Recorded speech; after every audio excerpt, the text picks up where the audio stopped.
Muling nagbigay ng karangalan sa lalawigan ng Isabel ang isang Kawayenyo matapos itong makapasok bilang top 2 national top-notcher sa Respiratory Therapist Licensure Examination ngayong buwan ng Pebrero taong kasalukuyan. Kinilala ang top-notcher na si Denver J. Pedrosa, Registered Respiratory Therapist in the Philippines, kung saan matagumpay nitong nakuha sa exam ang 92.25% passing rate. Si Pedrosa ay nagtapos ng Bachelor of Science in Respiratory Therapy sa Cagayan State University Andrews Campus na may academic distinction na nagbigay daan sa kanyang mataas na marka sa pagsusulit. Ang tagumpay ni Pedrosa ay tinuturing na inspirasyon sa mga kabataang nangangarap makapagtapos at makapasa sa kani-kanilang licensing exams at maglingkod bilang mga profesional sa bansa. Samantala, mayroon namang 100% national passing rate ang Cagayan State University Andrews Campus matapos makapasa ang 131 examinees mula sa paaralan sa naturang pagsusulit. Idol, parang bumibilis ba ang pagtanda? Ang dahilan humihina ang cell division na pagpapalit ng bagong cell habang nagkakaedad.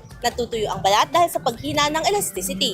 Para mapigilan ito, mag-DTX 500 na. May antioxidants at vitamins, polyphenols at flavonoids na pumipigil sa collagen regulation. Sikreto sa pagiging young looking mo. Para maging healthy, mag-DTX 500 palagi. Para sa IFM News, ako si Idol Sena Marie Actang. Idol! IFM News.